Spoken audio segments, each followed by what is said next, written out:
There are moments in life that split everything into two halves, before and after. For me, that moment happened on a Thursday evening in October, the kind of evening where the sky turns that deep amber color and everything looks almost too beautiful to be real. I remember standing in our kitchen, stirring a pot of soup, humming quietly to myself. The house smelled like garlic and warm bread, candles on the table. Everything was arranged perfectly, because that night was supposed to be special. Marcus and I had been together for 4 years. 4 years of building something real, something solid. We shared an apartment, a life, and what I believed with my entire heart was a future together. I had planned a quiet dinner that night because earlier that week he had seemed distant, distracted, and I told myself it was work stress. I told myself it was temporary. I was good at telling myself things. The door opened at 7:30. I heard his keys drop on the side table the way they always did. I smoothed my dress, took a breath, smiled, and then I saw his face. Something was wrong. Not stressed wrong, not tired wrong, guilty wrong. Marcus walked into the kitchen slowly. He didn't hug me, didn't comment on the candles or the food. He just stood there with his hands at his sides, looking at the floor like a man preparing to detonate something. "We need to talk," he said. 4 words. People always underestimate how much damage 4 words can do. I turned the stove off slowly, sat down at the beautifully set table, and waited. What came next, I was not prepared for, not even close. Marcus sat across from me, and for a long moment said nothing, just breathed. Then finally he looked up and said something that made the entire room feel like it tilted sideways. "I've been seeing someone else." Silence. Complete silence. Not the peaceful kind, the kind that fills your lungs like water. I stared at him, waiting for the rest of the sentence. The part where he said it was a mistake, where he said he ended it, where he said he was sorry and meant it. But instead he said something that changed everything. "Her name is Victoria, and I think I'm in love with her." I remember the candles flickering between us. The soup is still warm on the stove. The bread I baked that afternoon was sitting in a basket near the window. All of it suddenly felt like decoration for someone else's life. "How long?" I asked. My voice came out quieter than I expected. He hesitated. 8 months. 8 months. While I was working, while I was planning, while I was loving him faithfully and completely, he was building something else, with someone else. I looked at Marcus for a long time after that, really looked at him, and I realized something strange. I wasn't screaming, I wasn't throwing things, I wasn't even crying yet. I was just studying him, like a stranger I thought I knew. "Who is she?" I asked. He cleared his throat. "She works in finance. Her family has money, a lot of it." There it was. Not love that found him unexpectedly, not some deep emotional connection he couldn't resist. Money, status, upgrade. My name is Claire. And that night, sitting at a table I had decorated for the man I thought loved me, I made a decision so quietly that even I almost didn't hear it. I was going to survive this, more than survive. I was going to make sure the truth found him, all of it. The foundation, setting up the stakes. To understand what happened next, you need to understand who I was before Marcus, not after, not during, before. Because the version of me that walked into that relationship was different from the version sitting at that candlelit table. And if I'm being completely honest with myself, some of those differences were my own fault. I grew up in a small town in Ohio, middle-class family. My father worked in logistics, and my mother was a school librarian. We weren't poor, we weren't rich. We were the kind of family where every decision had a price tag attached to it, where college applications came with stress about scholarships, where treating yourself meant choosing between two things you couldn't afford. I was smart, though. That I knew early. Not the kind of smart person that people applaud at dinner parties. The quiet kind. The kind that observes. Remember. Connects things that other people miss. I studied accounting at university. Not because it excited me, but because numbers don't lie. I understood numbers. I trusted them. And honestly, after watching adults around me make emotional decisions that destroyed their finances, I found comfort in things that were logical. After graduation, I worked hard. Starting level positions, long hours, slow promotions, building something real, the way people who don't have safety nets learn to build. Carefully, patiently, without room for mistakes. By my late 20s, I was a senior financial analyst at a mid-sized consulting firm. Not glamorous, but stable, respected, mine. And then I met Marcus. He walked into my life during a work conference, charming immediately. That kind of easy, effortless charm that feels warm until you later realize it works on everyone equally. He was a project manager at a development company. Confidence, funny, good-looking without being aware of it. Or so I thought. We dated slowly at first, then deeply, and I fell in love the way serious people fall in love, completely and quietly, without performing it for anyone. Moving in together felt natural. Building a shared life felt right. I contributed more financially because I earned more, not resentfully, just practically, because that's how I operated, logically. What I didn't see clearly enough was the dynamic slowly forming underneath the surface. Marcus never felt threatened by my success, or so I believed. What I missed was that he felt something else entirely, diminished, quietly competitive. Not because I ever made him feel small, but because deep inside, Marcus needed to be the most impressive person in any room, and I was quietly making that difficult for him. I see it clearly now. But then, I just thought we were a team. We had conversations about the future, children maybe, possibly marriage, a house eventually. I believed those conversations completely. I held on to them like a map. And for 4 years, I navigated by that map. Until Thursday evening, when Marcus sat across from me over candles and soup and told me the map was a lie. Understanding the betrayal. Fully Victoria Langford. I didn't know her personally, but I knew her by reputation, the way people in financial circles tend to know each other without ever having met. Her family owned Langford Capital, a private investment group with roots going back 3 generations. Old money, the kind of wealth that doesn't announce itself loudly because it doesn't need to. The kind that sits quietly in real estate and long-term holdings and generational trust funds. Victoria herself was 34, well-educated, socially polished, not traditionally beautiful by conventional magazine standards, but commanding in the way that confident, wealthy women tend to be. She carried herself like someone who had never once wondered whether she could afford something. And I'll be honest with you. For about 2 weeks after Marcus left, I hated her. Not deeply, not permanently, but in that raw, immediate way that grief sometimes disguises itself as anger. I hated that she was richer. Hated that she had things I would never have regardless of how hard I worked. Hated that Marcus looked at what she offered and decided it outweighed 4 years of something real.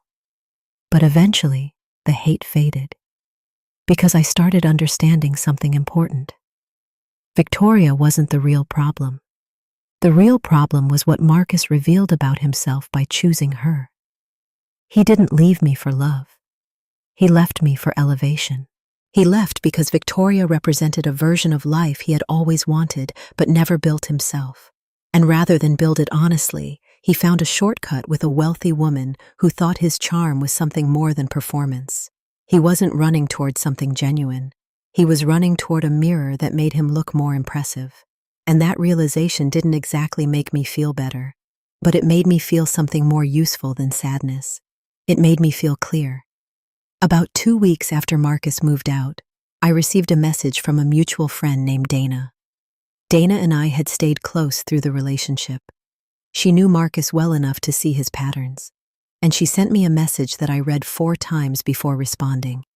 It said simply, "He's telling people you were emotionally unavailable and career-obsessed, that you never prioritize the relationship. I thought you should know." I put my phone down, sat quietly for a long moment, and then something inside me shifted permanently. Because Marcus wasn't just leaving. He was rewriting history to justify the exit.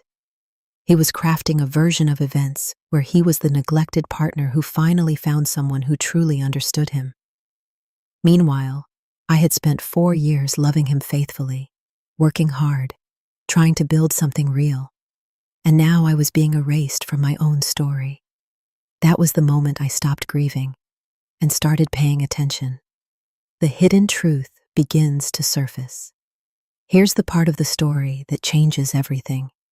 The part I hadn't told anyone, not Dana, not my sister, not even my closest friend from university. 3 months before Marcus ended things, something happened at work. I had been assigned to audit a mid-sized development company that was applying for a significant investment partnership through our consulting firm. Standard procedure, financial review, background verification, asset assessment. And about halfway through that audit, I found something strange. Project invoices that didn't quite match completed work. Vendor payments to companies that, when I traced them carefully, appeared to be shell structures. Not illegal necessarily, but irregular enough to flag for further review. I documented everything properly, filed my concerns through the correct internal channels. My supervisor reviewed it. Legal was quietly notified. The partnership application was paused pending deeper review. Standard procedure. I moved on. Or at least, I thought I did, because I didn't connect the pieces immediately. I was focused on my work, on my relationship, on my ordinary Tuesday evenings and weekend plans, and the quiet business of living a normal life. But after Marcus left, after Dana's message, after I started paying attention the way betrayed women pay attention, carefully and completely, I went back through my professional files, and I looked at the name of that development company again. Harmon and Vale Development Group. I stared at that name for a long time, because Marcus worked for a development company, not that one specifically, or so I had always believed. I started looking more carefully, professionally, quietly, through legitimate channels that my position gave me access to. And what I found made my chest go completely cold. Marcus wasn't just a project manager at a development company. He was a silent minority partner in a secondary entity that had financial connections to Harmon and Vale. Connections that were specifically relevant to the audit I had filed 3 months earlier. Connections he had never once mentioned to me. Not once. In 4 years of sharing a life together. Now I sat alone in my home office at 11 at night, documents open across 2 monitors, and I asked myself a question I should have asked months earlier. Did Marcus know what I had found? And a worse question, was any part of our relationship connected to what I was only now beginning to understand? I didn't panic. That's the thing about people who have lived carefully. When something large and dangerous appears, we don't panic. We document. We verify. We move slowly and deliberately. I picked up my phone and called the one person I trusted professionally more than anyone else. My former mentor. A woman named Margaret. Retired now. 30 years in financial compliance. Someone who had seen every variation of financial irregularity possible and remained unshakable through all of it. She answered on the 3rd ring. "Claire," she said, "what time is it?" "Late," I answered. "Margaret, I need to talk to you about something, and I need you to tell me if I'm seeing what I think I'm seeing." A short pause. Then, "Send me the files." The mentor arrives. The plan takes shape. Margaret Voss was 61 years old, semi-retired, and still sharper than anyone I had ever met professionally. She had mentored me during my first 2 years in the industry, taught me how to read financial documents the way a doctor reads symptoms, not just what was visible on the surface, but what the patterns suggested underneath. She always said the same thing: numbers tell the story that people work hardest to hide. She called me back the next morning. I was already at my kitchen table with coffee, barely sleeping, waiting. "Claire," she said slowly, "where did you get these?" "My own audit file," I answered. "Filed 3 months ago." Silence. Then she said something I will never forget. "You understand that if this connects the way I think it connects, you've been sitting on something significant." My hands tightened around the coffee mug. "How significant?" "The kind of significance that requires very careful handling," she said. "Not because it's unclear, but because it's actually quite clear. And people who build complicated structures to hide clear things tend to react badly when those structures get examined." I already knew what she meant. "What do I do?" I asked. Margaret's answer was immediate. "First, you do nothing impulsive. Second, you speak to your firm's compliance officer again, officially, on record, because whatever you found privately, it needs to exist professionally. Third, and pay attention to this, Claire, you say nothing to Marcus." "I have no reason to talk to Marcus," I said quietly. "Good," she replied, "because right now, you hold something he doesn't know you hold, and that matters." She paused, then added softly, "I'm sorry this is connected to him. I know that makes it harder." And honestly, it did make it harder, because even through everything, some part of me still struggled to separate the man I loved from the stranger I was discovering he might actually be. That emotional confusion is real. Anyone who has loved someone deeply understands it. But Margaret was right. I couldn't let emotion make me impulsive. So I did exactly what she told me to do. Over the next 3 weeks, I worked carefully and professionally. I went back to my compliance officer, laid out the updated connections clearly, new documentation added to my original filing, everything traced properly, everything on record. The compliance officer was quiet for a long time after reviewing it. Then she made a call, and suddenly, my audit wasn't just an internal flag anymore. It became something that moved upward through channels I didn't fully control. And I realized something important. The truth doesn't always need you to push it. Sometimes you simply need to remove what was blocking it, and then it moves on its own. Marcus and Victoria go public. The contrast. While all of this was developing quietly behind the scenes, Marcus was living his best public life. Within 2 months of leaving me, he and Victoria became visible together everywhere. Social media posts, industry events, charity dinners, all the things that wealthy social circles use to signal who belongs and who doesn't. I won't pretend it didn't sting. It did. Seeing someone you spent 4 years with suddenly appear in photographs at venues you could never afford, laughing, relaxed, presented as the successful partner of a prominent family, creates a very specific type of pain. Not jealousy exactly, something quieter, something like watching a performance and being unable to explain to the audience that you know the performer personally, and the confidence they're witnessing has a very different backstory. Dana updated me more than I probably needed. She tried to be kind about it, but the information arrived anyway. "He's telling people he's moving into development consulting independently," Dana said one afternoon over coffee. "Says he has some private projects in progress." I nodded slowly. "He's also mentioned your name a few times," she added carefully. "Not kindly." That last part I expected. Marcus needed a clear villain in his story. And since I wasn't performing grief publicly, since I wasn't collapsing visibly, since I was simply continuing to go to work and live quietly and build forward. That composure apparently read as coldness to people who didn't know the full picture. Good. Let them think that. What I knew, and Marcus didn't, was that the professional process I had set in motion was moving steadily forward, not dramatically, not publicly, not yet, but moving. There's something uniquely clarifying about knowing that the truth already exists in a room, fully documented, waiting simply for the right moment to be presented.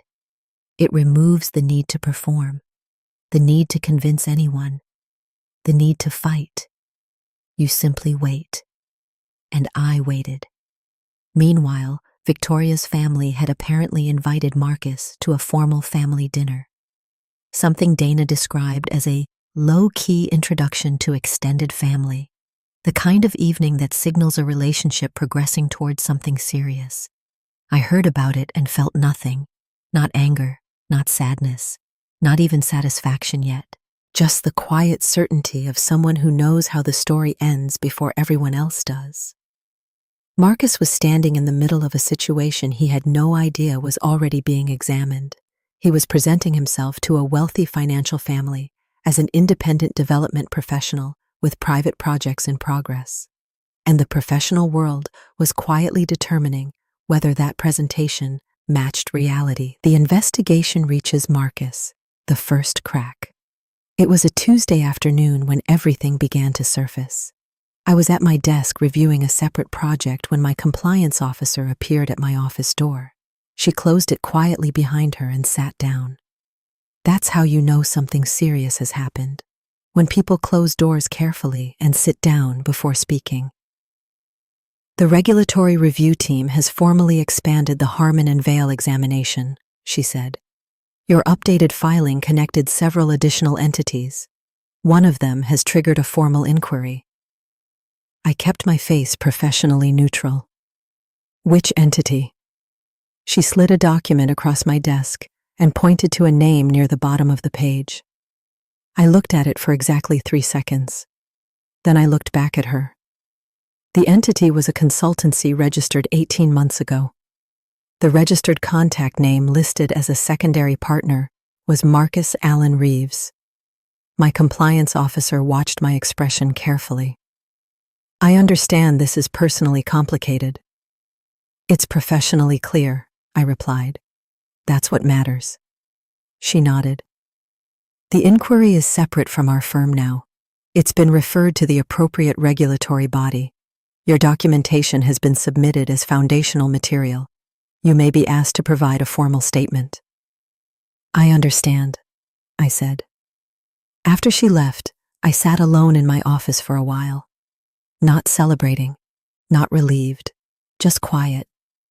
Because here is something nobody tells you about being right. It doesn't always feel triumphant. Sometimes it just feels heavy. The weight of knowing someone you loved was involved in something you can't protect them from. The weight of understanding that the world is about to show someone consequences they created entirely themselves. I called Margaret that evening. It's moved to a formal inquiry, I told her. A long pause. Then she asked quietly, "How are you?" Interesting question. Not what I expected. "I'm okay," I said. And surprisingly, I meant it. "You did the right thing every step of the way," she said. "Whatever happens next, that doesn't change." I thanked her, hung up. I made myself dinner, went to bed at a reasonable hour, and in the morning, I went back to work. Because that's what people who build things honestly do. They keep building. Victoria's family finds out. The public unraveling. I wasn't present for what happened next, but Dana was. Not intentionally. She happened to attend the same industry charity event where things began to unravel publicly for the first time. She called me afterward, and I could hear in her voice the particular kind of shock that comes from watching something collapse in real time.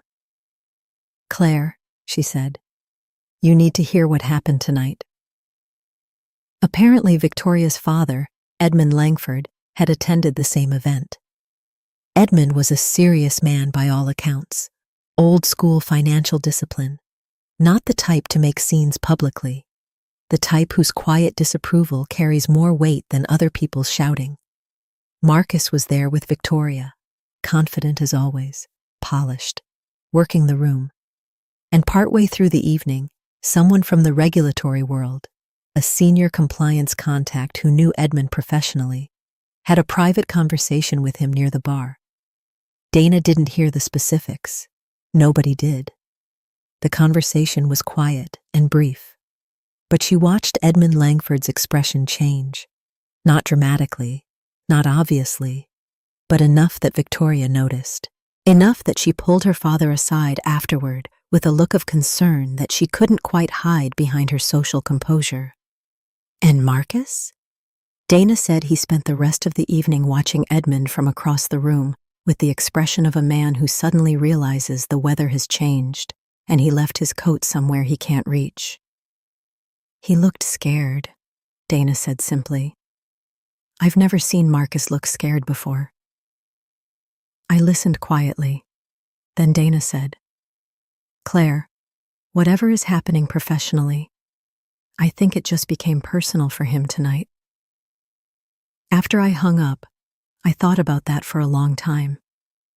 Marcus had built his entire plan around one central assumption, that his charm was currency, that his confidence was convincing, that if he presented himself correctly to the right people in the right settings with the right woman on his arm, the performance would be accepted as reality.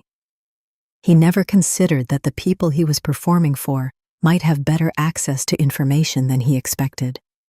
Edmund Langford didn't build a multi-generational investment group by accepting presentations at face value, and someone had just handed him a reason to look more carefully. Marcus reaches out. Desperation arrives. 3 days later, my phone showed a name I hadn't seen in months. Marcus. I stared at it for a moment, then answered. His voice was different immediately. Gone was the relaxed confidence I had spent 4 years listening to.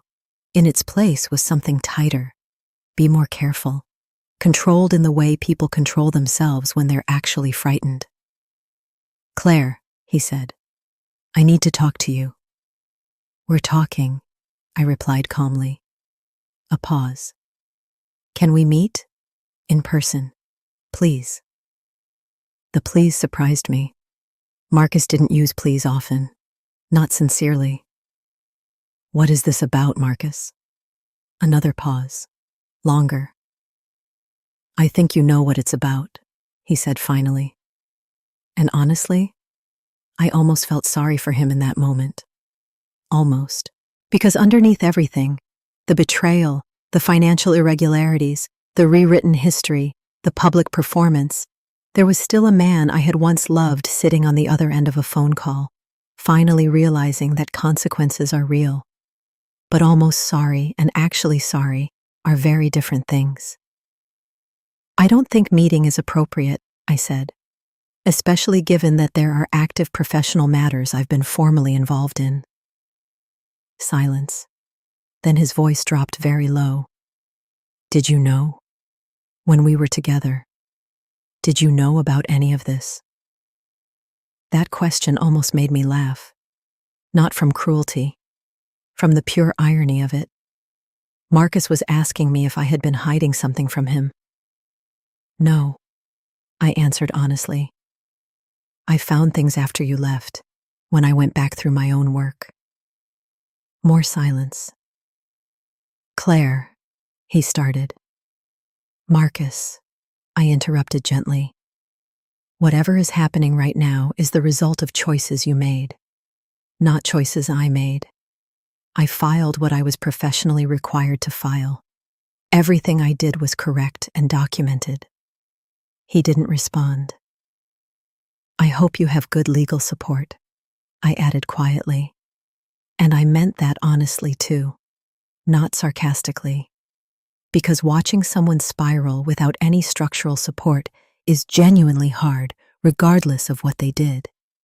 I ended the call, sat back in my chair, and realized something important about that conversation.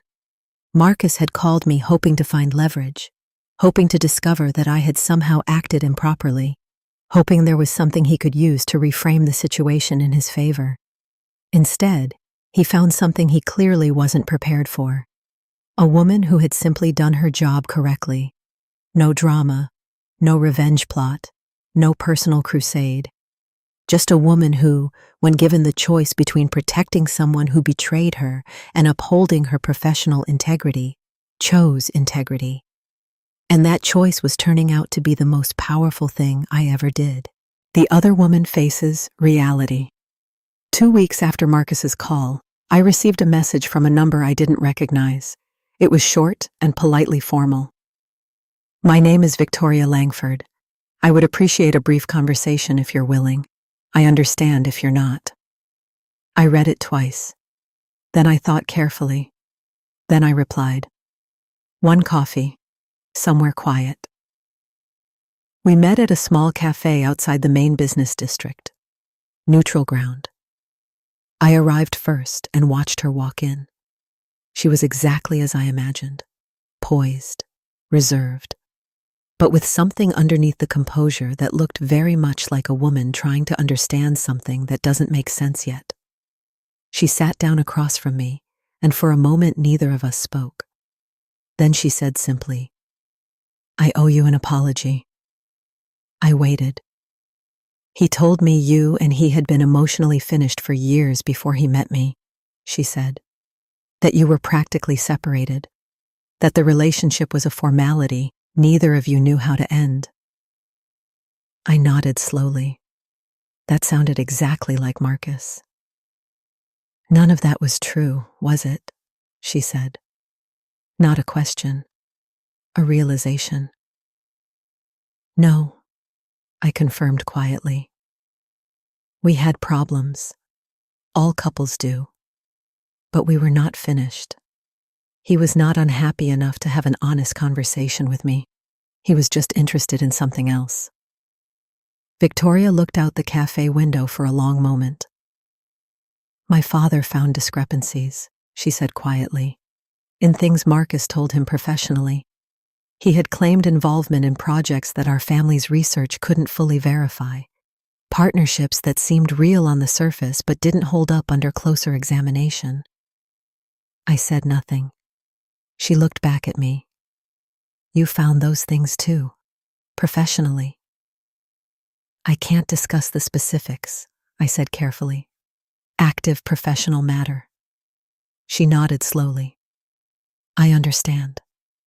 Then, after a moment, "Did you file your findings because of what he did to you? Or because you were required to be professional?" That was the question, wasn't it? The real question underneath everything. I looked at her directly.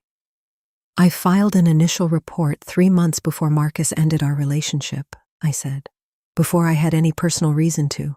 I flagged what I found because my job requires me to flag what I find. Period."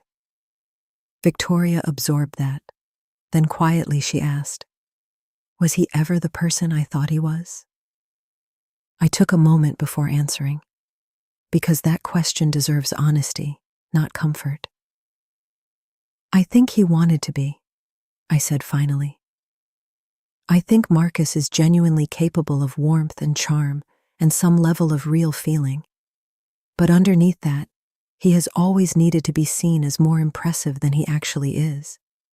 And that need eventually pushes him toward shortcuts that real, honest people don't take." Victoria was quiet for a long time. Then she said something that surprised me. "Thank you for meeting me. I didn't expect you to." "I know," I replied. "But I think you deserved an honest conversation, even if it's painful." We finished our coffee, left separately, and I never spoke to Victoria Langford again. But I think about that conversation sometimes, because she was also someone Marcus chose to deceive, in a different direction, and for different reasons than me, but deceived nonetheless. And that reminded me again that the real problem was never about money or status or competition between two women. It was always about one man who couldn't be honest. Claire's voice enters the official record. 6 weeks later, I was asked to provide a formal statement to the regulatory body conducting the expanded inquiry. I worked with my firm's legal team to prepare it carefully. Every detail is documented. Every connection is traced properly. Every timeline is accurate and verified. The statement itself was factual, professional, clean. It did not mention my personal relationship with Marcus. It did not express anger or satisfaction. It simply described what I found, when I found it, and the steps I took through proper channels. Because that was the truth. And the truth doesn't require embellishment. I submitted it on Thursday morning, signed the relevant documentation, answered the questions asked of me calmly and completely, and walked out of that meeting the same way I had lived through the entire past several months. Quietly, uprightly, without performance. On the train home that evening, I sat looking out at the city moving past the window. Streets and buildings and ordinary lives going about their business. And I thought about how strange the past several months had been. I didn't set out to expose Marcus. That was never my intention. I didn't go searching for something to use against him. I didn't build a revenge plan in the classic sense. I didn't call journalists or post anything publicly or arrange for dramatic confrontations. I simply did my job. I simply told the truth when it was professionally required. And the strange, powerful thing about that is, truth filed correctly tends to find its own consequences without you having to manufacture them. I thought about the woman I was the night Marcus told me about Victoria. Sitting at the candlelit table with soup getting cold on the stove, feeling like my world had split in half. That woman felt helpless, and I wanted to reach back through time and tell her something. You are not helpless. You have something more powerful than drama, more powerful than revenge plots and angry phone calls and public confrontations. You have your integrity and your competence and the truth, and those three things, handled patiently and honestly, will accomplish more than anger ever could. Marcus's world comes down. The aftermath. I didn't watch Marcus's professional collapse in real time. I didn't need to. The information arrived in fragments over the following weeks, through Dana occasionally, through industry whispers that the financial world produces the way all closed communities produce whispers, quietly and efficiently. The regulatory findings were not criminal in nature. That is important to state clearly. Marcus had not done something that landed him in a courtroom or in handcuffs. What he had done was construct professional representations that didn't fully match reality, inflate his involvement in projects, present relationships with entities that, under examination, were more complicated than disclosed. In the financial and development world, that kind of finding has a specific and serious consequence. It follows you, not in a dramatic headline way, in a quiet, closed-door way, the kind where your name gets removed from invitation lists, where phone calls stop being returned, where opportunities quietly redirect toward other people. The Langford family relationship ended. That was the clearest immediate consequence. Edmund Langford, by all accounts, did not handle professional misrepresentation lightly. Victoria confirmed it to a mutual contact simply and without drama. It was over. Marcus's independent consultancy effectively stalled. Without the credibility he had been borrowing against, the projects he had been presenting himself as capable of managing became much harder to sustain.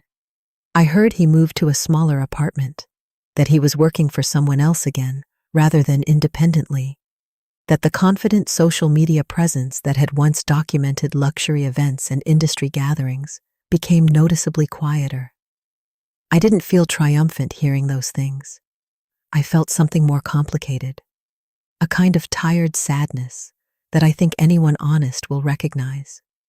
The sadness of watching someone arrive at consequences they designed themselves, consequences that could have been avoided entirely if they had simply chosen honesty from the beginning.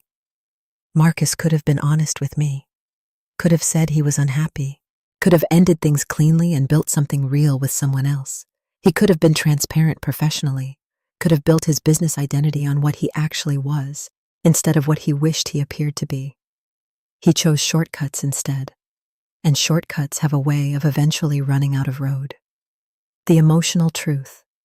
What Claire wanted to say. There is a letter I wrote one evening that I never sent. I'm going to share it with you, because I think it says something true about what the past year actually felt like underneath the professional composure and the careful patience. I wrote it for myself, not for Marcus, not for anyone else, just for the version of me that needed to put the full truth somewhere honest. Marcus, I don't hate you. I want to be clear about that at the start, because I think you expect me to. I think part of you is waiting for the explosion, the dramatic confrontation, the fury you probably believe you deserve. But I don't have that for you. What I have is something quieter and more honest. I am sad. Not because you chose someone else. People fall out of love. People change. Those things are painful, but they are human. I am sad because of how you chose to leave. Not with honesty. Not with a difficult conversation that respected 4 years of something real. But with construction. A carefully built alternative story where you were the neglected partner and I was the cold career woman who drove you away. I am sad because you looked at what we had and decided it was worth less than what you could gain. And I am sad, most of all, because I think somewhere inside you is a person who didn't believe he was enough, who spent years performing success because the real version of himself felt inadequate, and instead of doing the hard work of becoming genuinely confident, you chose performance. That breaks my heart for you, truly, because performance is exhausting, and it always ends. I hope someday you find out who you actually are underneath it. Not the image, not the charm, not the carefully chosen settings and the confident smile. Who you actually are. That person, if he's willing to be honest, deserves a real life. I deserved a real life too. I'm building one now. Claire. I folded that letter and kept it in a drawer, not as a reminder of pain, as a reminder of clarity, because writing it helped me finish something emotionally that the professional process couldn't fully close. And after I wrote it, I slept better than I had in months. The rebuilding, the transformation. Here is what happened to me after everything. I got promoted, not because of anything connected to the inquiry, not as a reward for anything dramatic, simply because I had spent the past year continuing to do excellent work while everything else around me moved and shifted and changed. My compliance documentation had been noted internally as thorough and professional. My supervisor mentioned it during my review, called it an example of how financial professionals should operate when they encounter difficult situations. I didn't mention that the difficult situation had a personal dimension. I just accepted the recognition quietly and professionally. I also moved apartments, not urgently, not dramatically, but intentionally. I found a place that was mine in a way the shared apartment never quite was. Smaller in square footage, larger in peace. I started running in the mornings, not because running solves problems, but because having somewhere to put your energy early in the day changes how everything else feels. I started cooking properly, not meals designed for two, meals I actually wanted, made exactly the way I liked them, eaten at a table with a book or good music. I called my parents more. I slept properly. I stopped performing happiness for social media and just quietly lived it instead. And slowly, without fanfare, without a dramatic turning point, without a moment I could point to and say that was when things changed, I healed. Not perfectly, not completely. Betrayal leaves marks even after the pain is gone. I think about trust differently now. I asked different questions earlier. I pay attention to things I once smoothed over with optimism. But I'm not broken, not even close. If anything, I'm more whole now than I was during the 4 years I spent trying to be what someone else needed me to be. Dana told me recently that she ran into Marcus at an industry event, that he looked well enough, but quieter, smaller, like someone who had been through something significant and was still figuring out how to carry it. She said he asked how I was doing. She told him I was doing well. She said he nodded for a long moment. Then he said something that she repeated to me word for word. She deserved better than what I gave her. I heard that, sat with it, and honestly, it mattered. Not because it changed anything, not because I wanted him back or needed his acknowledgement to feel complete, but because it was honest. And from a man who spent years being anything but honest. An honest sentence means something. The moral. The final reflection.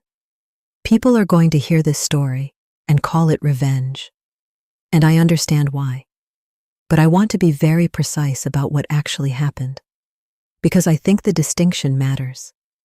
I did not set out to destroy Marcus. I set out to survive, then to heal, then to rebuild. The professional consequences Marcus faced were not things I engineered with malicious intent. They were the natural result of a process that began with me doing my job correctly, long before I had any personal reason to target him. The truth was already there. I simply didn't cover it up to protect him. And that is the thing I want you to understand most deeply. There is a version of this story where I discover what I discover, and I say nothing. Where protecting Marcus, protecting the relationship, protecting the comfortable narrative becomes more important than professional integrity. That version of me would have stayed quiet, filed nothing, looked the other way. And in that version, Marcus would have continued exactly as he was, more emboldened, more comfortable, more practiced at constructing illusions and walking away from honest people. Instead, I made a simple choice.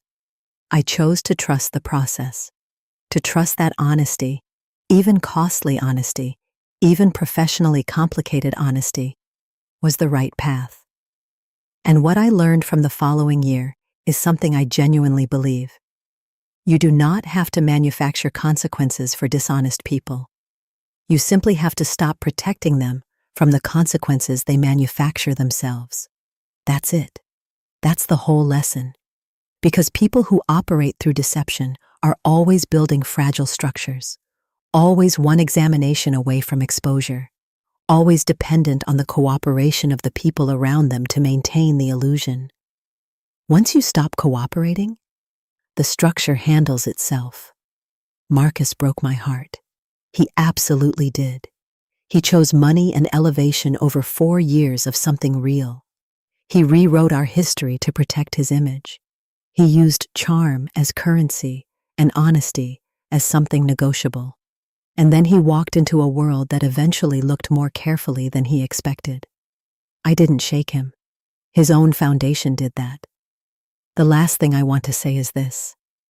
If you are sitting somewhere right now, feeling what I felt at that candlelit table, the silence, the disbelief, the shame of being left, the fear that maybe they were right, maybe you weren't enough, I want to tell you something important. Your value was never in the relationship that ended. It was never dependent on whether someone chose to stay. The most powerful thing a betrayed person can do is not dramatic. It is not loud. It does not require planning or strategy or clever moves. It is simply this: keep being exactly who you are. Keep doing excellent work. Keep being honest. Keep building. Because people who operate with integrity in a world full of shortcuts are rarer than they know. And eventually, not always quickly, not always cleanly, but eventually, the world notices the difference.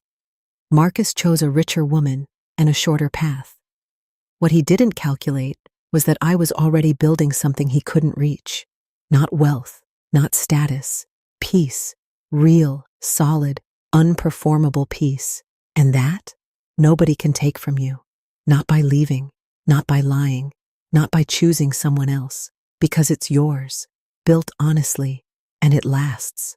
He broke my heart for a richer woman, but the truth I carried quietly shook everything he built. And in the end, the most powerful revenge was simply this. I became someone he could never have predicted, and I did it without lowering myself even once.